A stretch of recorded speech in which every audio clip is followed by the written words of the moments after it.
Hey, what's up? Welcome back to another edition of the Mandatory Live. Thank you so much for rocking with us. If you like the show, make sure to hit that like and subscribe button. Also, follow us on our social media channels. We're at the Mandatory TKO. Lots to get into, of course. If you saw our cover photo, then you know that we are going to preview I think one of the most anticipated fights of this year and might go down as the fight of the year. David Benavidez and David Morrell, the battle of the Morrells. The card is absolutely stellar as well. We are going to get into the undercard as well. And, Claressa Shields could possibly be making history as well, along with Danielle Perkins. That's actually a very interesting fight. We're going to get into that and some other predictions that we may talk about. We are going to be seeing a rematch on the undercard of Morrell and Benavidez for Fulton and Figueroa. But of course, that is at a different weight class. So just tons to get into, Brian. Before we get into everything, what are you most excited about this weekend? Because there's a ton going on in the world of boxing. Oh my God, don't make me choose. Is it not even boxing? Is it wrestling that you're excited about this weekend? This is a fair question because the Royal Rumble is going to be epic. I'm debating on my own channel doing a live the morning after the Rumble. Because obviously we're planning on doing a post-fight live show for this because this is a very interesting card. To me, it has to be a tie just between the main events, the Royal Rumble and David Benavidez versus David Morrell. I think it's an exceptional weekend to not have the Super Bowl. Like, it's totally fine that we could get to the Super Bowl next week. Like, it's kind of perfect the way this is played out. And obviously, I would imagine that all parties involved wanted to avoid going head to head with the AFC Championship and NFC Championship and the Super Bowl. So it's a great sports weekend all around. I think there are going to be some good NBA games this weekend too. But I'm most excited definitely about one of the biggest fights of the year that we're getting like right at the top of February. Should probably unmute my mic there, but this time I didn't try talking while it was muted. So good on me, right? I'm learning this year in 2025. This fight is crazy, Brian. I think this fight was one of the fights that I actually thought about, like, yo, maybe I should go to this one. Schedule did not let me do it. But by the way, Brian spoke a little bit early. It's tentative, the post-fight show. I still got to figure it out. I think I'm Oh, like, my bad. That's true. yeah, That is true. I, Yes, yes. I think I can do it. I will definitely let you guys know, but for sure, I don't know. I'm like 85% right now. Yeah. So I should let you guys know. So we kind of spoke a little bit early. If you really, really want us to do the post-fight show, drop your comments below. Nonetheless, this is also an interactive show. So please drop your comments because we are going to get into all of that as well. And by the way, we're on the audio side as well. So if you got a couple of minutes, please leave a rate and review because it helps the channel grow. Brian, you know what? We got a big list of things that we got to get through. So why don't we just start talking about this fight right now? David Benavidez versus David Morrell. I'm going to take a look at the odds. And you know what? I'm actually not mad at these odds. One prominent sports book has David Benavidez as a minus 190 and David Morrell as a plus 155.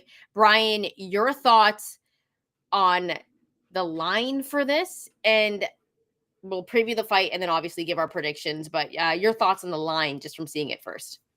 It's pretty fair given the resumes, the body of work. Like, this is the main thing that a lot of people are going to be talking about as it relates to this fight. Or one of the main things, not the main thing. One of the main things people are going to be talking about is just Dave Benavidez is more proven. He's been in our lives longer. He's been at least an interim champion. And he has really like the tools to stop a guy like David Morrell, but I think David Morrell also has the tools to give David Benavidez some problems. This is why I think this is, if not a 50-50 fight, it's a 55-45. Like, it's damn close. I think David Morrell has a real shot, but I don't mind him being the underdog because of what we've seen leading up to this. Even though, like, you get into the most recent performances, one of the most interesting things to me about this, Shantelle, is that both guys are coming off of kind of underwhelming performances where we saw them make jumps from 168 to 175. We saw them go from super middleweight to light heavyweight, but then David Morrell struggles in his last fight. Not struggles, but underwhelms, I guess, in his last fight. Like, he won handily, but at the same time, you wanted him to sort of push the pedal more, especially given that he was on a knockout streak that ran for 4 years up until that fight. And then David Benavidez fights, granted, Alexander Volzdik is no slouch and was up against Artur Beterbiev before Artur Beterbiev stopped him. But Alexander Volzdik had some success in the David Benavidez fight. And David Benavidez, I think we both scored it like 8 rounds to 4 for him. And we're kind of like, that's interesting there that he seemed to run out of gas a little bit at the end. So both guys with great records, obviously, but coming off of performances where you saw a little bit of a letdown. And I think that whoever wins this is going to be in prime position for a big fight after. But I think people may still have questions about them given what we saw beforehand. Yeah, I think that's probably the most interesting factor of this fight is the fact that these two guys are fighting in their primes, Brian. Like it's crazy to me that we're getting David Benavidez and David Morrell. This is arguably one of the biggest fights that we're possibly going to have this year, and I feel like it's kind of flying under the radar to, I guess, casual fans. Because if I was a casual fan, like this is a fight that I think could make me a bigger boxing fan because the card is good. David Benavidez, primed to possibly take over being the next Mexican superstar, even though he's Mexican American. I think it still kind of counts.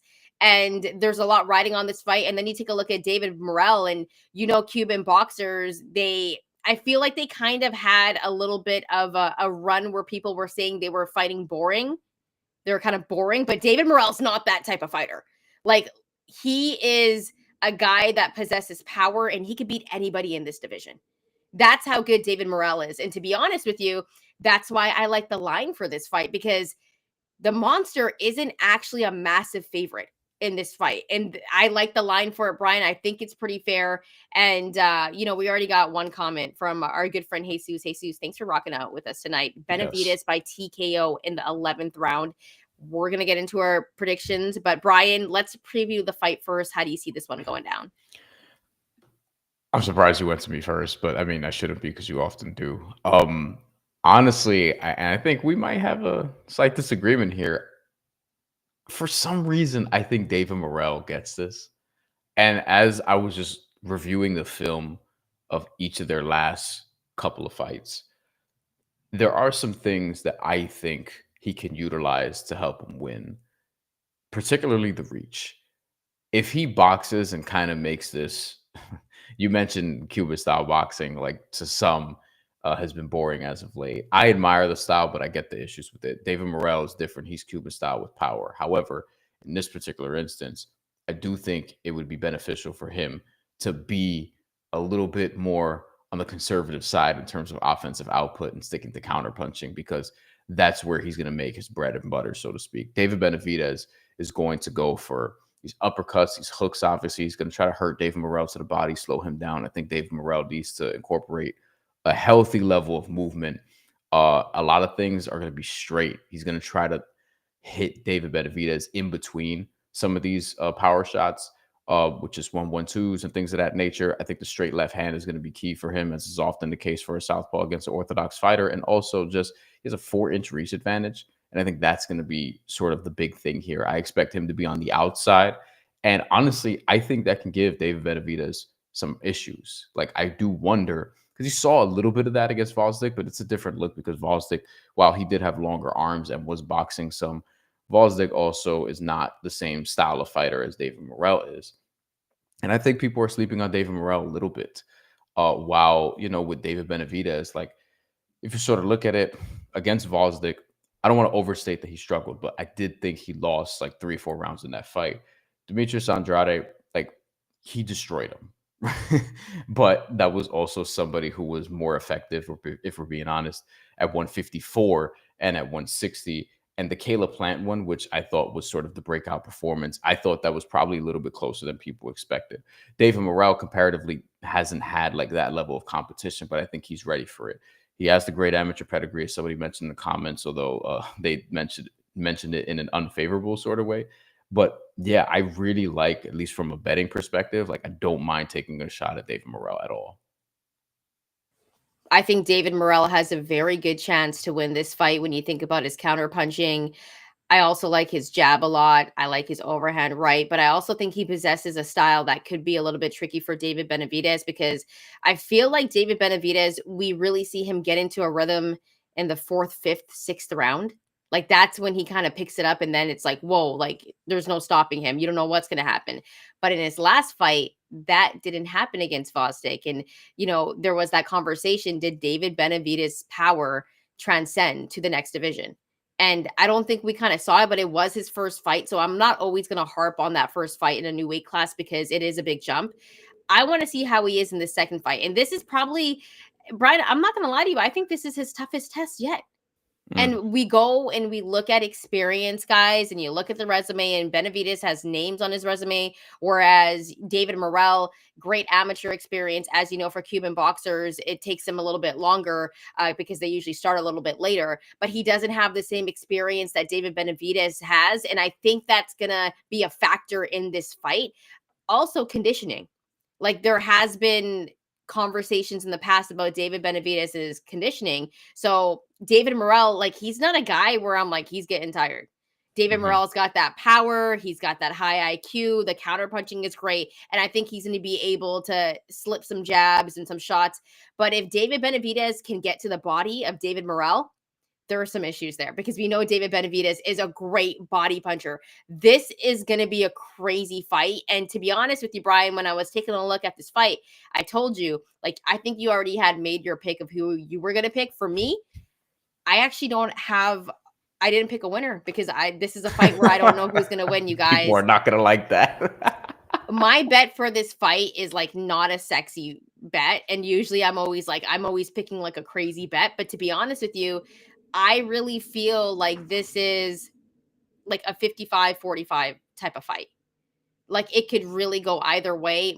I don't think this is going to be a knockout or a stoppage. I think this fight goes the distance. So that's where I'll be betting. It's a minus 225, not lots of value, but if you put it in a parlay with the rest of the card, you could get some money. I think this one goes the distance. I'm not picking a winner for this one because I think, honestly, it could go either way. And if you've watched this show, Brian, I've never not picked a winner.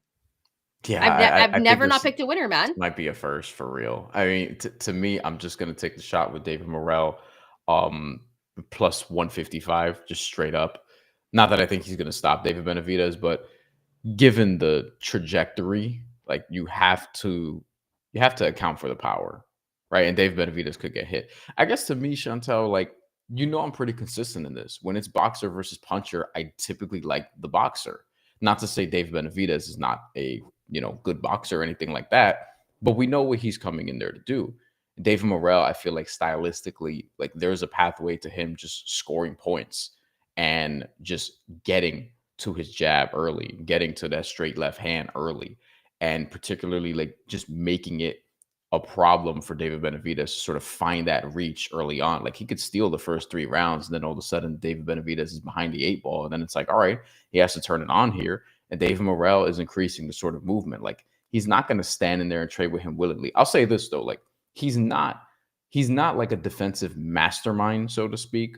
Like maybe some Cuban style boxers are. Like, if you look at his last fight, he was getting hit. Like, he was getting hit in that fight with jabs. He was getting hit occasionally with uppercuts and things of that nature. Like, his defense is not impeccable, but I think it could be good enough in this fight.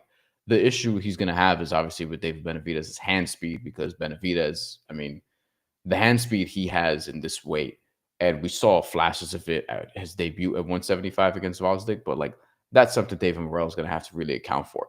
I don't think there's like a bad prediction you could make in this fight. Like, that's the beauty of this fight in particular. I don't think this is a fight where you could like completely just go off the wall, unless you say like somebody's going to win by a first round knockout, where I'm like, all right, like I don't know if that's I just don't see that happening. You never know with boxing. Wait, did you make your pick? Did you say your pick? Yeah, David Morrell plus 155 money line. That's I will not place like a full unit on it, but I will make a small bet on David Morrell, and I'll look for live betting. Like, this is a fight where you want to look for live betting opportunities. Look at the feel out rounds, sort of assess how the first 2-3 rounds go, and go from there. Because if you do think, like, let's say David Morrell wins the first couple of rounds because he's boxing effectively, but you see enough for David Benavidez where it's like, all right, he's actually hitting him to the body. He just needs to do it more consistently, and there are ways for him to do it. Yeah, you could look at that and be like, all right, there's value on David Benavidez now because this is closer to 50-50 according to the books. Now is about the time to put something down on David Benavidez. Or you can go the other way where like David Benavidez is throwing a lot in these first couple of rounds. And you're like, David Morrell still has a lot of energy, and all he needs to do is get more active, and there's a pathway to win here. So I think this fight is also going to provide some decent live betting opportunities for people who watch. And if I had to make a bet, like if I really, really had to make a bet, and like I was like, I'm going to take the fight going the distance, I think I would take David Benavidez to win by decision at plus 135. But I'm not like confident in that because I think David Morrell could very well win this by decision as well. I just don't see either of them getting knocked out. It's never happened before.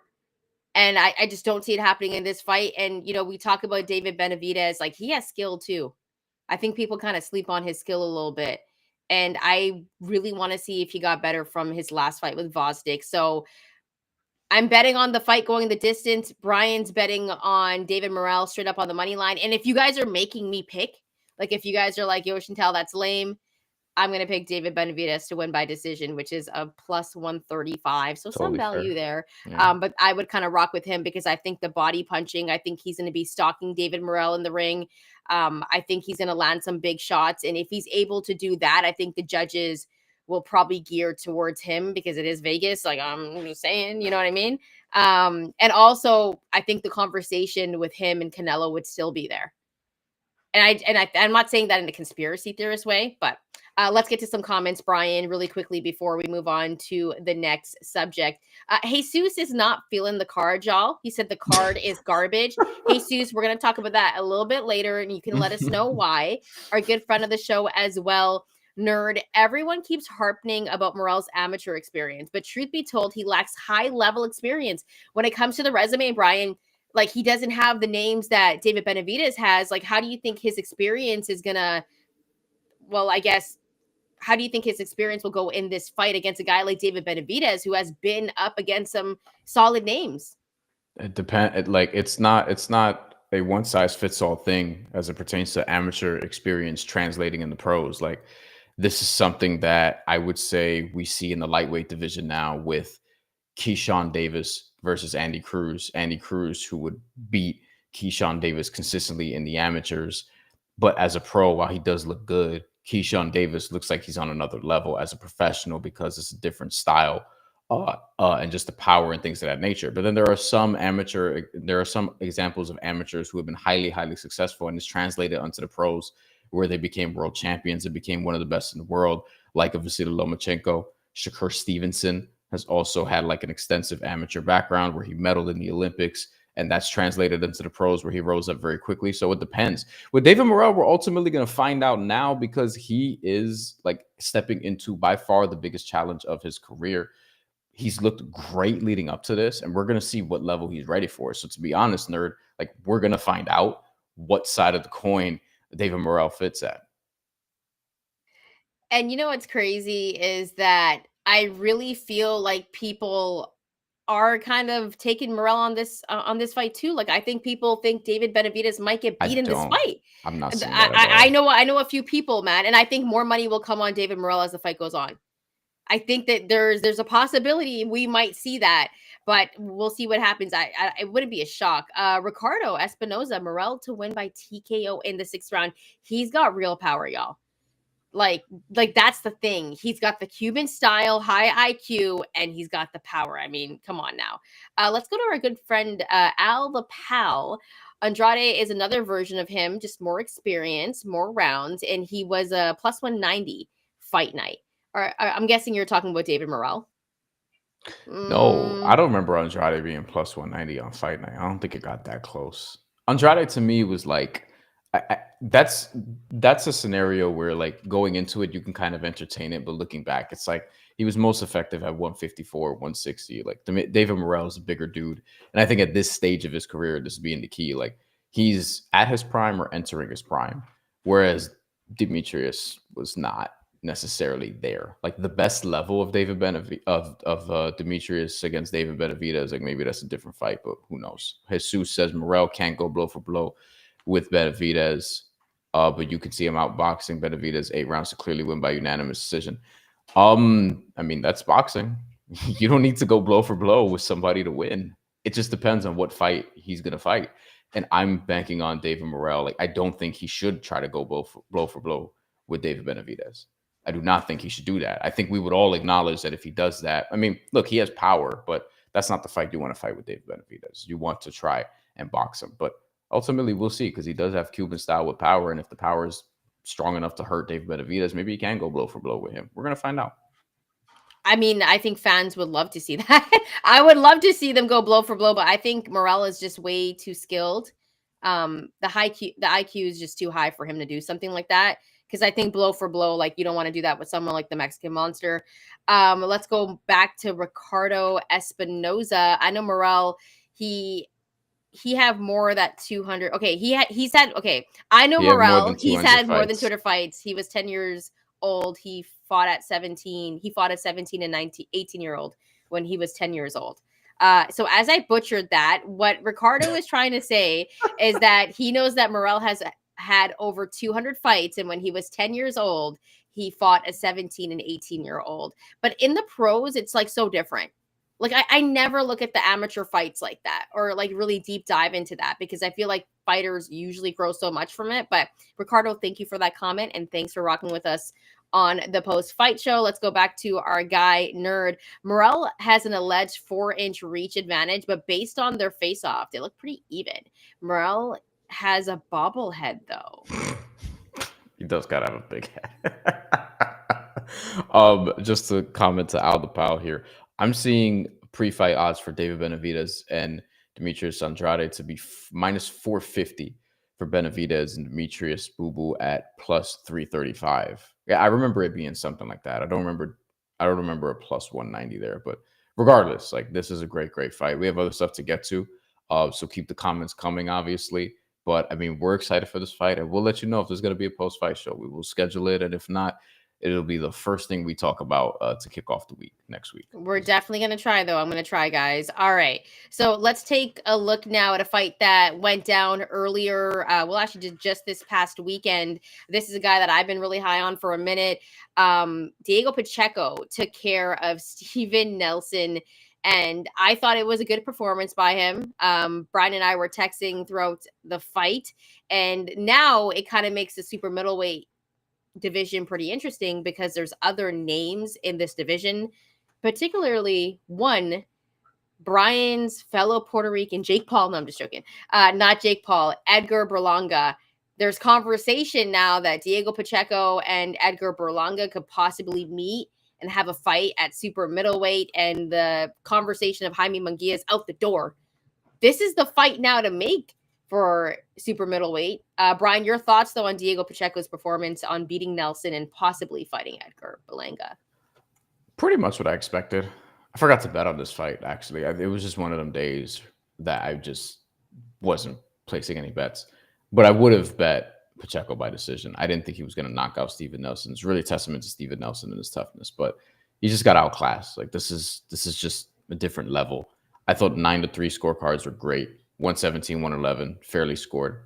Diego Pacheco looks like he's going to contend for a title very soon. This is something that we've been talking about, that we've been waiting for in terms of impact on the super middleweight division. We've been talking about Jaime Munguia versus Edgar Berlanga a lot. And if Jaime Munguia gets vengeance against Bruno Sarase, then maybe that's something that could still materialize. But Diego Pacheco is sort of next up.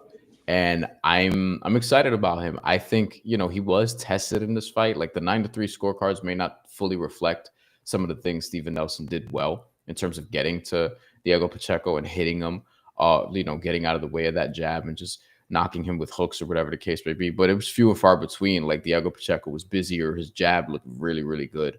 And he showed a different level of boxing. Whereas, he's come up and he's got power and he's knocked out a whole bunch of his opponents. Like, the majority of his opponents he stopped.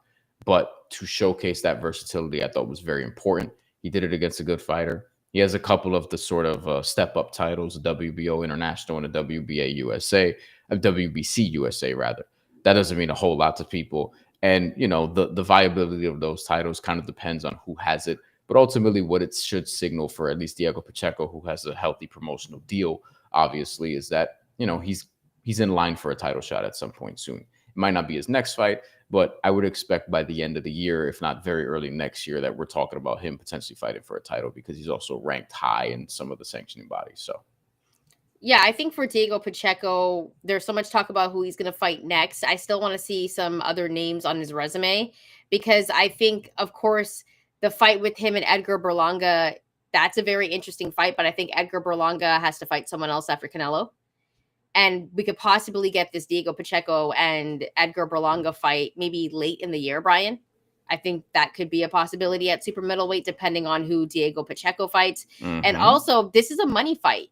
Like, this is a fight that they could do, and it would be, it would still be because Diego Pacheco is a Mexican American, but it's also the rivalry, Puerto Rico, Mexico, East Coast, West Coast. Diego Pacheco's from South Central. And as you know, Edgar Berlanga is from New York. What part of New York is he from?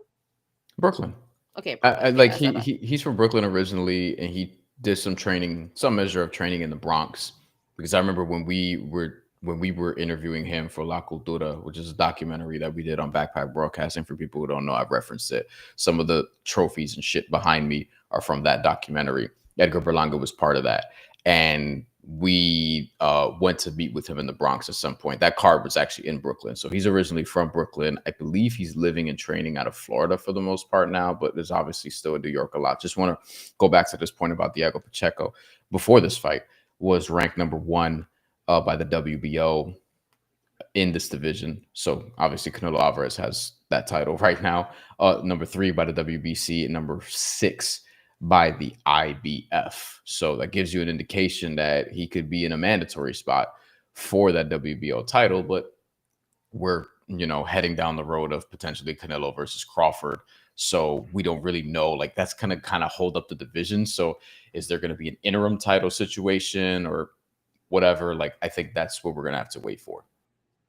All right. So I think the next question, Brian, is if Edgar Berlanga and Diego Pacheco were to fight, who would win this fight between them? And by the way, y'all, drop your comments. We want to know who you think would win this fight. Are you rocking with Berlanga or are you rocking with Pacheco? And I can't see how Edgar Berlanga looks in this next fight, which will undoubtedly not be against Diego Pacheco.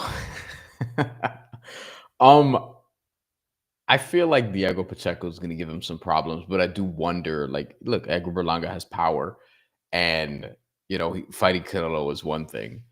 Can he sort of get to Diego Pacheco is sort of the question here. I kind of think that the boxing ability and the jab that Diego Pacheco displayed is how he would fight against Edgar Berlanga. So I have questions about how Edgar Berlanga could close that gap. I would give a slight tilt to Berlanga based on the experience, what we've seen so far. I don't know how Diego Pacheco fares against Canelo Alvarez right now. I just kind of want to see more of him.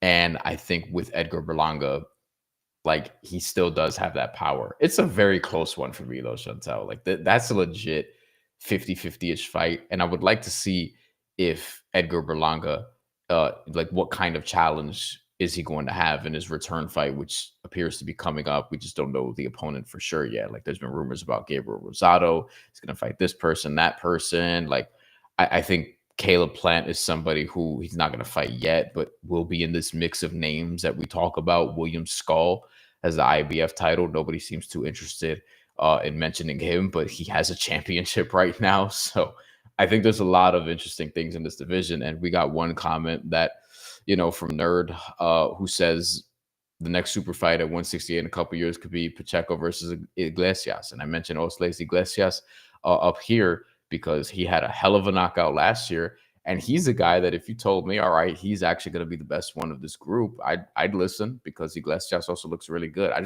want these dudes to fight each other. Like, there's enough for, honestly, a tournament here at super middleweight. There's legitimately enough to whether it's a World Boxing Super Series or the Super 6, which I believe was originally at super middleweight. Like, there's a lot you can do in this division. So I hope that we get those fights this year, because there are a lot of interesting names who have flaws, who are also great, who can probably beat the shit out of each other.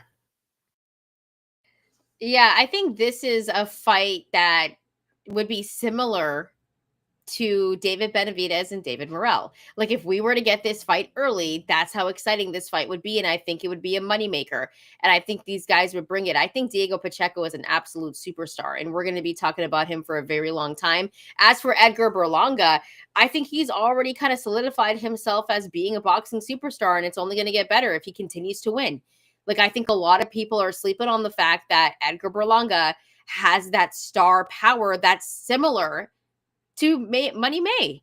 Like, let's be serious here. Like, he has the potential to be that big if he's that good. Well, Like, that's the problem. It's like he's not that good. Like that. But we don't know This that. is the, But I we get, don't know that. I get Because he has gotten better, and he has the Canelo L. Just like when Canelo was coming up, he had the Mayweather L. And I'm not comparing Berlanga to Canelo. I'm just saying in the terms of like superstardom, because not every boxer has that. The problem is, I don't think he's going to win enough to get that. That's the thing. Probably not. He clearly has more flaws. But here's the thing. It's like in boxing, when you think about people that are fans, like just fans, not people that are like obsessed with the sport like us or like watch nerdy fights, they are, I don't know, I guess they're just like, they love the glitz and the glamour, and they just like people's like how wavy they are and how they dress and like who they rock with. Like, people like people for that as well. And Berlanga has all of those things. Yeah, you know what I mean? Like Fat Joe almost got in a fight with Caleb Plant. Okay, these are the type of stories that come out of Edgar Berlanga's camp, and like when he's fighting. I just think when it comes to superstardom, he has that already. And it's like, if he continues to win and he starts knocking out people, this guy is going to continue to grow. Now, when it comes to him fighting Diego Pacheco, I think Diego Pacheco would stalk him in the ring a little bit more. His size would be an advantage. I think Diego Pacheco has a better jab. I think Edgar Berlanga definitely has the power, and he could cause some problems for Pacheco because Pacheco's defense is pretty bad. So I think Berlanga would be catching him. And I don't think Berlanga is going to be scared to throw at him either, but Pacheco's got real power. When it comes to skill, I give that to Pacheco. I think he has a higher IQ. I obviously, like, you know where I'm going with this. I've been saying this for a minute. I think Pacheco would win. And I also think Pacheco could knock him out. Like, I think Pacheco could knock him out in rounds 9 through 12.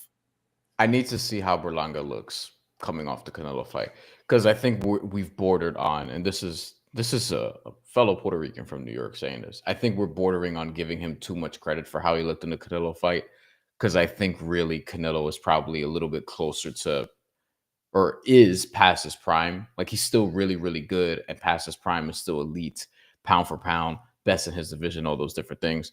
But at the same time, a younger, even slightly younger version of him probably stops Edgar Berlanga. Now, if Edgar Berlanga actually like mows through his next couple of opponents, then we have a different discussion about Caleb Plant, who's the last guy that Canelo Alvarez like really stopped. And Caleb Plant did look good in that fight, but still was stopped late. And a lot of people then expected David Benavidez, who we've been talking about, to do the same thing. He did not do that. Caleb Plant actually looked good in that fight as well. So I think these dudes got to fight each other at some point. Whether it's Diego Pacheco, you have Edgar Berlanga, you have Caleb Plant, you have Osles Iglesias, you have William Skull, you have Jaime Munguia still, if he could beat Bruno Sarase, which if he loses again to Bruno Sarase, then pack it up. I don't know what else you can do here. And also, we got to mention Christian Mbili, because Christian Mbili is just out here on a top-ranked deal, number 1 in the WBA, number 1 WBC, number 2 in the WBO, because shout out to Top Rank, and number 3 to the in the IBF. Like, Christian Mbili shows to be mentioned here. And if you did a tournament of super middleweight, which I'm borderline about a book right now, like fantasy book right now, to tell you who's going to fight who's going to do this. I have no idea who wins. I have no idea. It's a fight that we all want to see. Let us know who you would think would win against Diego Pacheco and Edgar Berlanga. Who are you rocking with? Drop your comments below.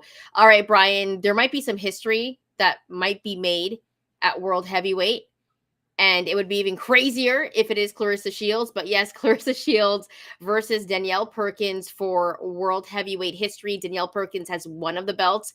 Claressa Shields, though, this could be her being undisputed. And this is a 6th weight class for her, if I'm not mistaken.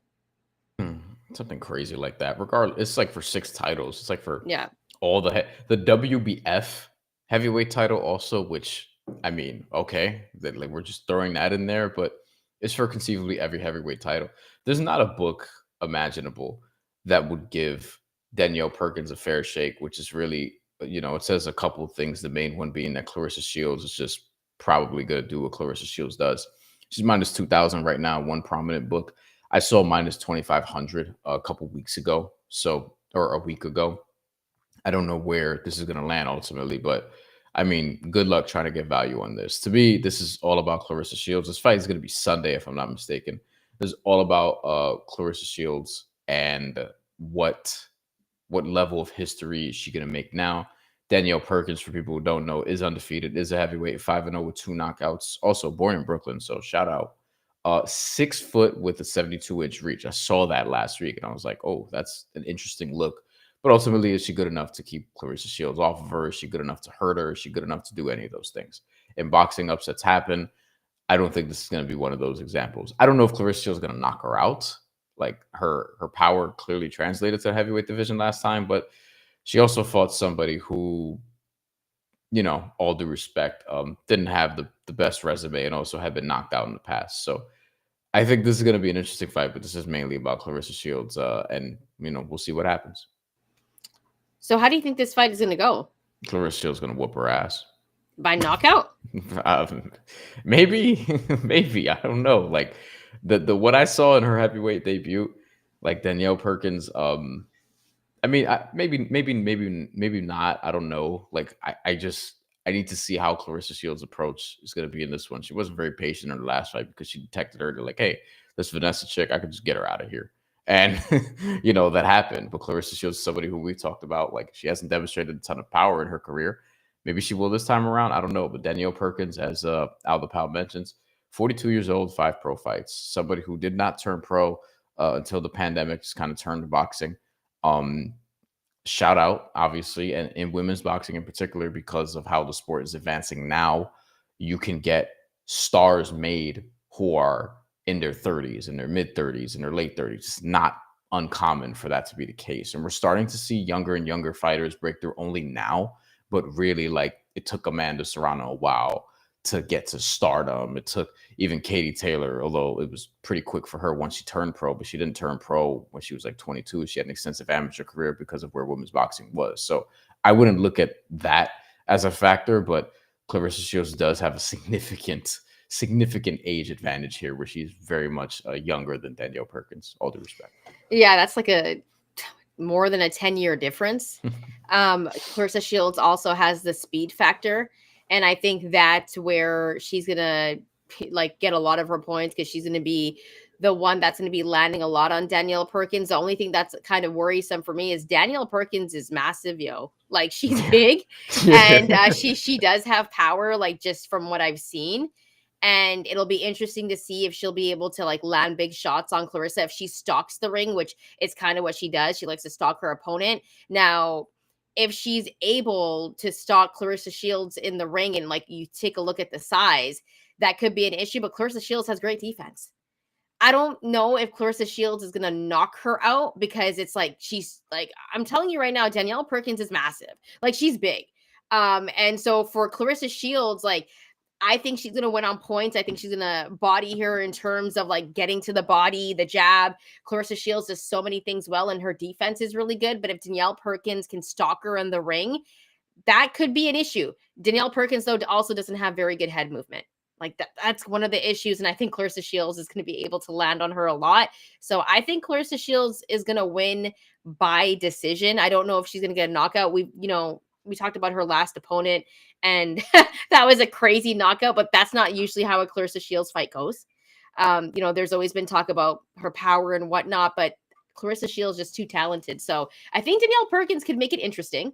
And I'm not saying, she's not in this fight, because she does possess skill as well and that power. And she could make it interesting in this fight, but I'm going to rock with Claressa Shields, and I think she gets it done by decision. Bryan, we got to go over to the 8 count. Now, this is a new segment that we debuted a couple of episodes ago. Still need imaging. Yeah, we still got to figure that out, but I'll let you explain it one more time for, the people that are rocking with us that don't know about the 8 count. These are the quick hitters of the show, just the topics that we didn't get to on the main show that we're stuffing into the back. We have to determine whether we're going to stay down or get up. It's the 8 count, So we have a bunch of topics. Today we have 4. I was going to throw in a 5th, but I don't think we need to. We actually had 8, but then I scrapped a bunch because I was like, listen, we're not going to spend all here. And I'm glad he did, because I was like, I've been up since 5 a.m, and he sent me this big list while I was driving in traffic, and I was like, you suck, Bryan. And he's like, what? And I was like, I didn't get to prep for any of this, but we're still doing the show. Okay, I didn't need no prep for this. All right, so our first is the rematch, but of course this is in a different weight class. Stephen Coolboy, Steph Fulton back in the ring against Brandon Figueroa, the Heartbreak Kid. Preview and predictions. Are you gonna stay down, Bryan, or are you getting up for this one? I'm gonna stay down because I'm gonna let you cook. I know you're gonna get up for this. Also, Rusty Cage, I see your comment. I will get to that at the end of the show. Please bear with us. Wait, I want to check out Rusty. Ooh, okay, Rusty. Yes, I'm not going to be too versed in that. I'm not going to lie to you. I do not lie on this show. Haven't watched wrestling in a minute. Since the Attitude Era. All right, so it's on Netflix now. I know, but still, I'm still not going to catch it. I think those days have passed. You know what I'm saying? Unless they bring out like an old school video game or something like that, then I might. Next game looks like it's going to be pretty good. It'll be out. I might get it. I like wrestling video games. Yeah. All right. So I got to get up for this because Stephen Fulton, I don't feel like he was very impressive in his last fight. And this was a fight where it was his comeback fight after Inoue, and he didn't look that good. And let's go back to that first fight against him and Brandon Figueroa. Of course, it wasn't in this weight class. However, I think some people thought Brandon Figueroa won that fight. There was some controversy. Now, I had Stephen Fulton winning 8 rounds to 4. I think this fight is going to be a little bit more similar. But listen, Brandon Figueroa actually has power. And Stephen Fulton got dropped in his last fight. Okay, he got dropped. So Stephen Fulton, I think skill-wise, this could be a very, very close fight, Bryan. I think Stephen Fulton is going to show his jab. He's going to show his counter-punching. He's going to move around the ring, but he's also going to take a lot of hits. Brandon Figueroa is going to come forward. He's going to land some big, heavy body shots as well. He's a great body puncher. This is the fight that I'm probably looking forward to just as much as Morrell and Benavidez, guys. This fight is going to be absolutely, like, you're going to be locked in because they were bringing it in that first fight. Does Brandon Figueroa avenge his loss to Stephen Coolboy Steph? I think there's a possibility, Bryan, because it's in a different weight class. And I just wasn't impressed with Coolboy Steph. I am taking Coolboy Steph to win by decision. I think he gets it done, but I would want to look at the odds for Figueroa. Oh, I have them. Yeah. Do you want to see them? Yeah. What are they? What are they? Because I might sprinkle on Figueroa in this one. No, you won't. I'm pretty shocked by this. Brandon Figueroa is minus 185. Oh, and he's the favorite. Your boy Stephen Fulton's plus 150 at one prominent book. Oh, I'm taking Coolboy Steph. I think he wins by decision. What does it say by decision? Let me see if that's even available. Stephen Fulton by decision plus 225. Yeah, I'm betting on that. I'm betting on Coolboy Steph by decision. Wow. But here's the thing, Bryan. I'm not surprised, yo. I'm not actually surprised that Brandon Figueroa is the favorite for this one. Look how bad Coolboy Steph looked in his last fight.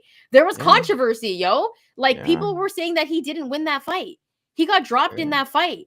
Like, there's also questions like, listen, we saw what Inoue did to him. And then it's like that mentality of like, what type of fighter are you after you get knocked out like that? Right? Also, after you take an L like that. Like, Inoue dominated him. Yes. You could argue that he didn't even win a round. I think I gave him a round because I was being generous.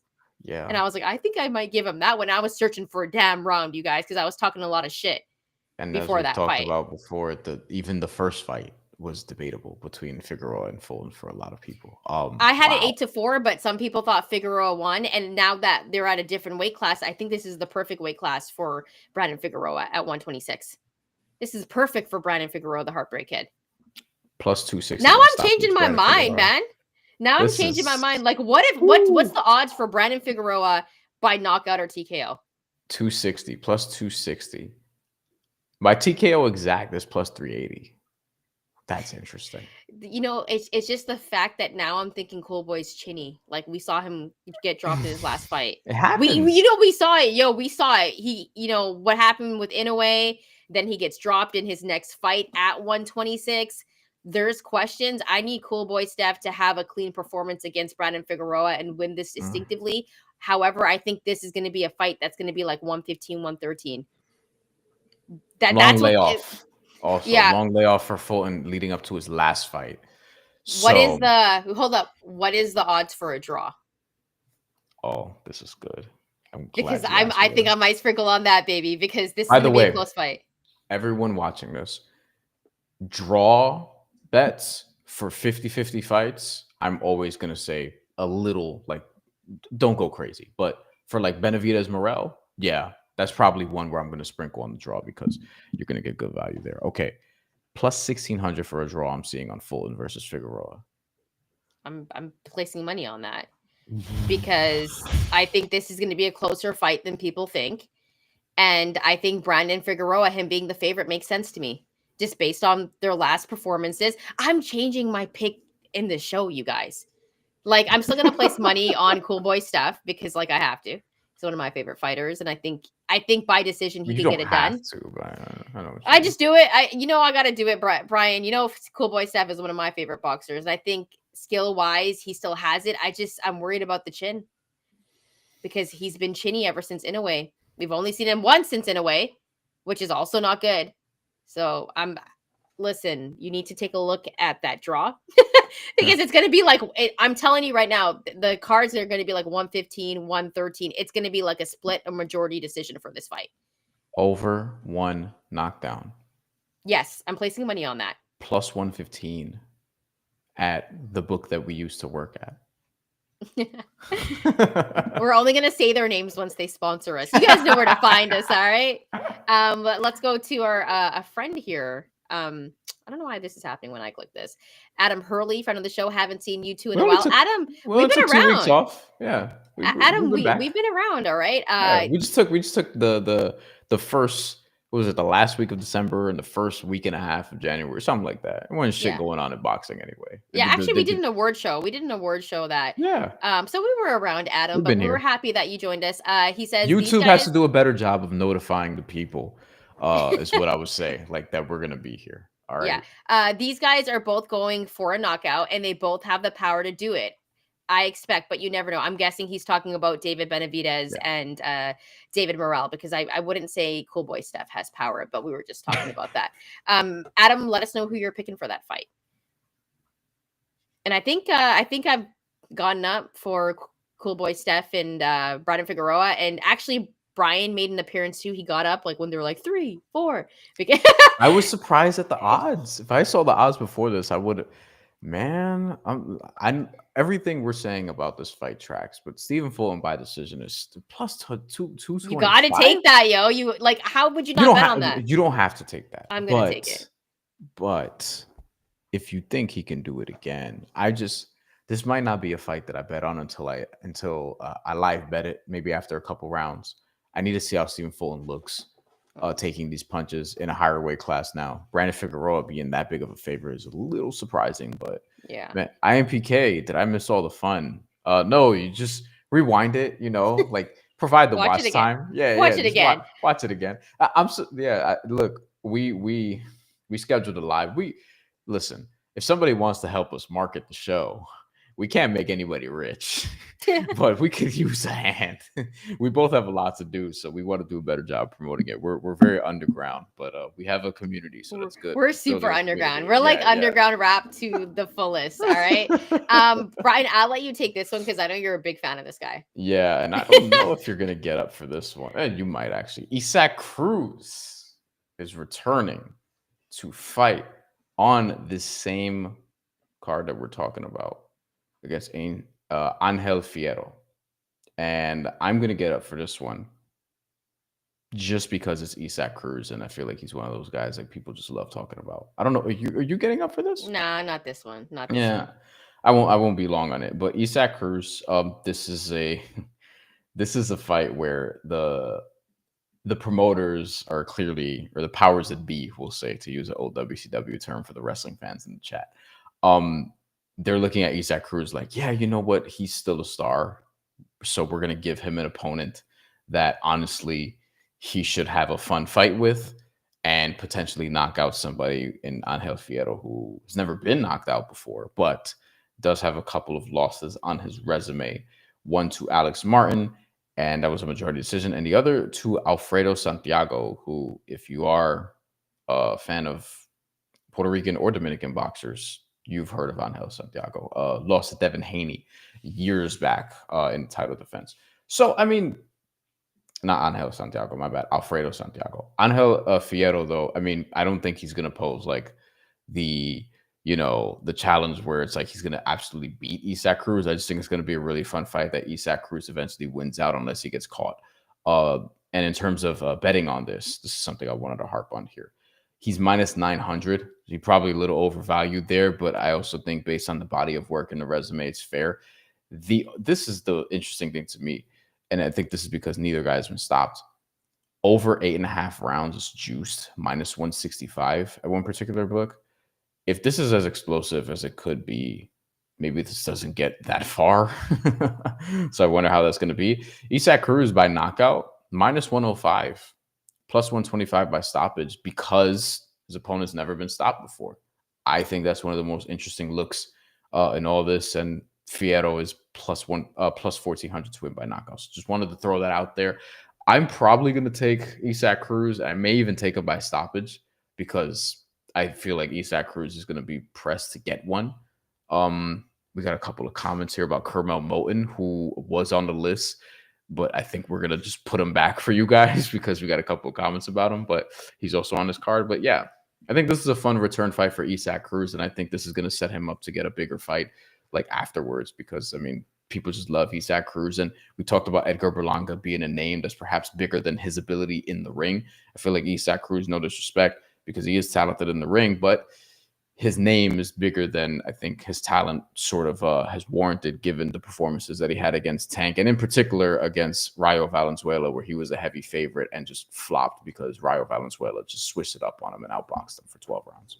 And that's why I did not get up for this one because Brian covered it all. Let's go over to Pro Box TV. Wins first bid for Erickson Lubin and Andrell Holmes at, listen, this is a pretty good purse. $225,000. The fight is an IBF junior middleweight title eliminator. Brian, your thoughts? I'm only getting up for this and put this on the rundown for one reason. It's an underreported story, but Salida Promotions also put in a bid for this at $220K. The reason why I think this is interesting is because Pro Box TV is out here trying to put on big fights. Getting Erickson Lubin versus Holmes here is not a small thing. I know it's a title eliminator that only like boxing nerds will tune into, but I do hope that, again, this is something I talked about on my channel. There needs to be alternatives to what Turk and the Saudis are doing because you can't just have all the big fights in Saudi Arabia. I think what Pro Box TV is doing is a viable alternative, and it's also unlike Top Rank, unlike the Zone, unlike all these other things where like you have to constantly pay for it. Pro Box TV, at least for now, like you could just go on YouTube and watch it. Like the business model is interesting to me. And there are other interesting elements about this, but I think one, this is a fun fight. Two, this is a fight that's going to be just easy to watch. And I wonder what this is going to do for the sport and also for Pro Box TV. So hopefully some casuals tune into this because it's also going to be a fun fight. Erickson Lubin's still out here getting big fights in 2025, which is also nice to see. And there are some people who think that he can do some damage in this weight class against guys like Xander Zayas, for example, which is a fight that I would love to see because I think Xander Zayas could prove some people wrong potentially. But we need to see if he wins this fight against Holmes first because Holmes is no slouch. But shout out to Pro Box TV for getting a pretty fun fight that's going to be on their card coming up. One of their cards coming up. All right, now this one's really interesting. Richardson Hitchens says he'll beat Teofimo Lopez. Are you getting up for this or staying down, Brian? I'm staying down. I'm getting up for this because I think Richardson Hitchens, depending on what Teofimo Lopez we're going to get, because we've seen different versions of Teofimo Lopez. We've seen the George Kambosos one. We've seen the Sandor Martin one where at the end he was asking, do I still got it? And then we've seen Teofimo Lopez against Lomachenko. We've seen him against Josh Taylor. So we know how talented Teofimo Lopez is. And personally, I think he's the best at 140 pounds. But Richardson Hitchens, We saw what he did against Liam Paro. There was a fight that he had before, and it was a little bit questionable. Did he win that fight? Did he not win that fight? I don't think he did, but we won't talk about it because on his record he did. But I do think he could cause problems for a guy like Teofimo Lopez, and I do think there's a possibility that he could beat him. Like, this is not Richardson Hitchens just talking out of nowhere.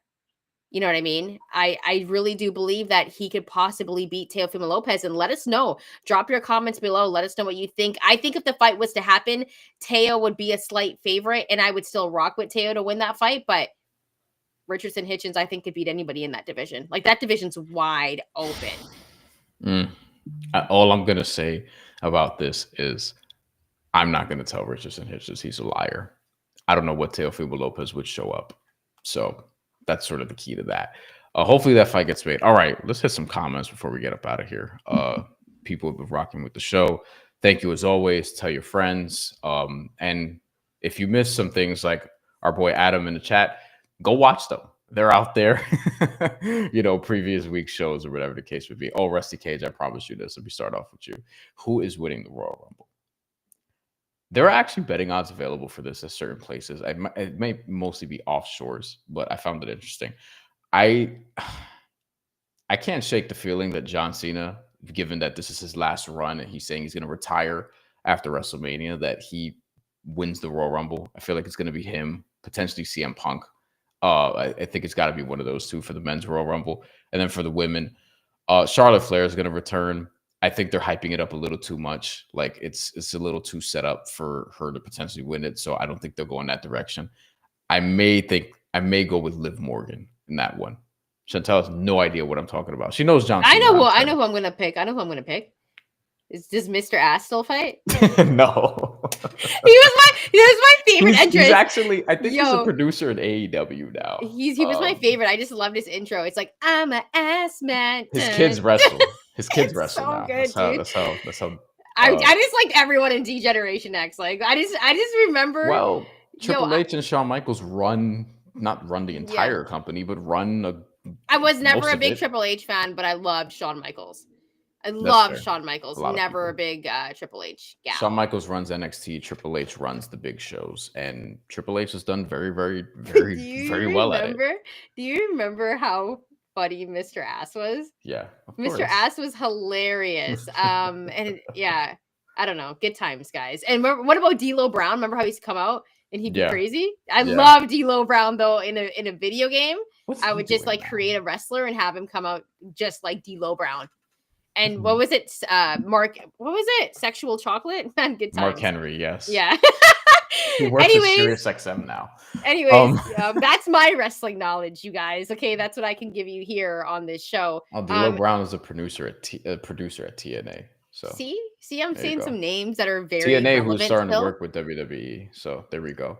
And Aldo Powell, yes, they need to bring back DX, so they kind of already has. All right, let's go to Nerd. Figueroa stops Fulton in 8 rounds. I like this thoughts? One. I love this. If there was a bet like rounds 5 through 8, I would look at that. Yeah, maybe actually already. Because guys, listen, like as much as I like Cool Boy Steph, I think he's extremely skilled. I think he has a good jab. I think he's a good counter puncher. Brandon Figueroa is going to cause problems for him, especially in this weight class, because I think this is the perfect weight class for the Heartbreak Kid. And we've seen Cool Boy Steph be chinny. So Nerd, if this happens, place money on that, because I could see Figueroa also winning by TKO or knockout. There's a possibility that could happen. Figueroa to win between rounds 5 through 8 plus 900. I kind of want to throw on that. I mean, listen, $1? You could hedge Stephen Fulton plus 225 with Brandon Figueroa between 5 through 8 plus 900 if you want. There's also a draw bet that we talked about plus 1600 if you want that. By the way, the draw for Benavidez Morrell, I don't know if I mentioned this, plus 1500. Like there's a lot of interesting long shots that you could take. Did the Lakers lose today? Like, what's going on with them? Thank you, by the way, killed Adam. By the Sixers. They got destroyed by the Sixers. Oh my god, they just messed up my bet, man. I've been busy all day, guys. Like I haven't been able to check my bets. Second of a back-to-back. What a bunch of losers, man. They just messed up my parlay. Oh What? This go. They need to make a trade. They need to go and get LaMelo Ball. Well, good luck. They don't have the money to do that, right? Well, What? they You don't know have the why? assets to do But it you know right why? now. Because they're a bunch of fucking losers. That's why. Like, why are they losing to Philly? Embiid wasn't even playing today. Like, you know Neither what? was Caleb Martin. Neither was If like Kelly Oubre didn't have a good game in my fantasy league, I'm gonna be mad. I I'm will about to tell check you. right now. Thank you, I Adam. got you. Kelly Oh Oubre shit, had 28 and yeah, 5. Okay. yeah, My yeah. guy right here, Kelly Oubre. He didn't Okay. make a 3, but yeah, Kelly And then Oubre. we got loser Brooke Lopez. Got 2 points, no rebounds. Like how tall are you, Brooke? Get on the boards, bro. He's Anyway, never been a great rebounder after he but hit some threes. went to You're the 0 for NBA. 3. Like You you're 0 know, for 3 from beyond the arc. You know what I'm saying? Oh, Eric Gordon was a good streamer for me. Anyways, this is not a basketball show. I had guys. Eric Gordon too, actually. Yeah, I picked him up. I was like, oh I picked snap. him up for the back-to-back. All right. Anyway, Yeah. Astrid, tune into Brian's YouTube for more basketball. Yes, Yeah, and please do that, boxing, guys. but also basketball. Yes, that's why I'm plugging the YouTube here. Trying to get the watch time up. Obviously, I doing think a we lot gotta of go to shit there this with the right deadline. quick. Who wins, Virgil or Xander Zayas? Did we not talk about this on our show like not too long ago? We have a little clip. Sure, may have not been there, but yeah. Yeah, sure. We have it on our channel. Like you have to filter through, but we got some good stuff on here. We got some good stuff on the channel. If you miss it, it's cool. People are busy. Like we get it. Virgil's got like he's beating the better guys, yada yada yada. But I've seen some holes in his game. Whereas with Xander, he has holes in his game too. But it's really about if Xander's chin is good enough. Yes, I think he can box his way to a win. If not, then Virgil Ortiz will mold through him. So we still got to find out a little bit more about Xander Zayas, but I think he has the ability to beat somebody like a Virgil Ortiz. It's just like that shouldn't be a fight that happens today. Maybe we should talk about that in a year. Virgil Ortiz might have some tough fights in between now and then, though. But hopefully we get it when both guys are sort of still peaking at the right time. Adam Hurley, I'm a Benavidez fan, but I'm worried. He corrected it. Listen, I would be too if I was a Benavidez fan. I mean, not, I really like both guys. That's why I'm so excited for that fight. But listen, I'd be nervous on either side right now. All right, let's do one more. Asher says, where's the Rumble this year? I believe it's in Indianapolis. Shout out to Warlock Boxing. You're in the chat. I see the boxing glove. Let's see. I want to put this one up. Steven, thanks for the contribution. Anyone else remember a married millionaire Cotto sharing the bed with his male best friend at HBO 24/7? Is that a Puerto Rican thing? No, it's not. You're gonna have to like add some context there. I don't remember like it totally, but yeah, no, I legitimately don't. But no, it's not a Puerto Rican thing. All right. I don't feel comfortable talking about that for some strange reason. The way it was like worded, Steven. Because people think, you know what? Let's not even. That's what I mean. I'm not comfortable talking about it. You know what I mean? But thank you for the comment, Steven. We appreciate it. Who's the 154-pounder that impressed this Saturday? Do you know who I'm talking about? Just this past Saturday? Yes. I know who you're talking about. I need to pull back up the card. Listen, the amount of trade deadline stuff I'm consuming, like I need to like put boxing at the front of my brain so that I can sort of be like, all right. 154-pounder. That was on the card. Nishant Dev, who made his debut. I did miss that actually. I didn't get to see that. Is that who you're talking about? Nishant Dev. He's Indian dude from Cali. Oh, really? Lives in Cali right now. Where is he from? What part? Sacramento? Woodland, California. Okay, yeah. 24 years old, got a TKO his first fight. Interestingly enough, it was a 6-rounder. You know what's so funny? I knew it. I knew when he said he was a brown guy that boxed, that he was from Woodland. I said, is he from Sacramento? And Woodland, California is not far from Sacktown. I don't know shit about that part. So I knew California. I knew it. It's like in the area. So I knew that right away because I was like, an Indian guy that boxes, he has to be in the Sacramento area. Could say this. I can't. I know I can say it because Adam I also have those roots in Sacramento. Adam says no. He's a more known guy. At 154, was it in the British card? I think there was a British card. You know, Adam, I wasn't watching no British card. Wow. All right. Jeez. Okay, Adam. Not this past week, I suppose. No, yeah. But Sometimes, even then, it's like, is it a Euro level? Is it a Euro level card? You know, if you watch the show, then you know how I feel about European boxers. I'm not the biggest fan. This is probably what you're. No, there's not. I don't see no 154-pounder here. Oh, Steven actually gave us some context here. I bet nothing by it. Just wondering if I was in my own twilight. So prime surgery.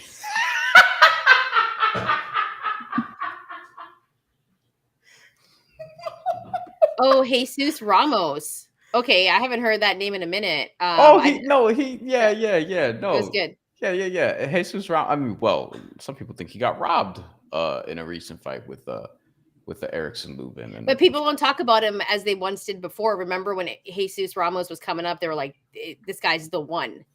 And then, but he's a tough fight. Adam, I thought you meant like this past Saturday, not upcoming. Yeah, no, we talked about well, we didn't talk about it here. We must have texted about it. Jesus Ramos with Jason Rosario. That's a fun fight. It's going to be explosive. I think it's more of a showcase for Jesus Ramos to show like, all right, can you still be like that level of contender? And we should also get to this. This will be our last one. That was funny, Steven. Jesus Christ. Al the Pow, what do y'all think of Tank's little twin, Carmel Moten, Saturday? Carmel Moten is, it's just like he's not fighting like the top tier level of competition yet. Obviously, still very, very early in his career, but people are obviously very excited about him because he's still like 18 years old and is 6-0 already. Also with 5 knockouts. He's fighting Frank Zaldivar. And Frank, for people who don't know, is Cuban, 5-1. His only loss was his last fight, which was a unanimous decision loss, and that was for international silver lightweight title. So that's not nothing. So Carmel Moten, this is a good fight for him at this stage. The best guy he's fought, probably, maybe other than Anthony Cuba. I think he's gonna win this. I'd be stunned if he didn't. And, soon we'll see him more prominently featured. It's just not really that time yet. Like they're being not careful, but they're being diligent with how they're promoting him. They're not pushing him too fast, and he's still a teenager. So give him time, but he's going to be really good. It looks like. And that's all I really have to say, Brian. Should we get to a couple more comments? You guys are great, by the way. Thank you for joining us late on a Tuesday evening. Like, we really appreciate it. And now also that I found out that the Lakers just stink it up. I missed that game, and we get some good NBA comments. I'm digging that. But Anthony Davis got hurt also. Okay. Anthony Davis got hurt. He left early. He was probably due. He's been a little too healthy as of late, unfortunately. Yeah. I think we're good. We will let you know. We'll post it. We'll schedule a live if there's going to be a live. If not, we'll try to return early next week.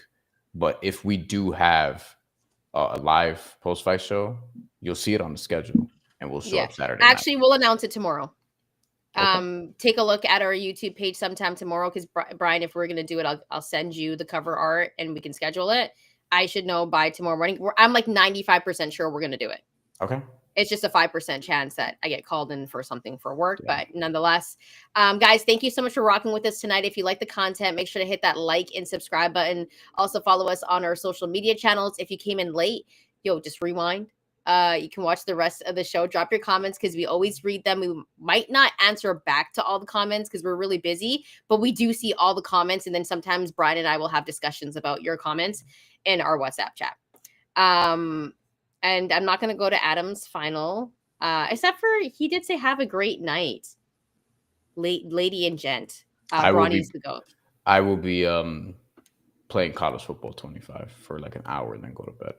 Oh, good thing you're not playing me, because you would just be taking L's in that game. Maybe the interceptions in this game are fucking blowing my mind. I hate it. Yeah, I love it. All right, y'all. Thank you so much for rocking with us, and make sure to keep it locked on our YouTube page, because we will be announcing if we're going to be doing a post-fight show for Benavidez and David Morrell. So thank you so much for rocking with us, and remember to hit that like and subscribe button. Good night.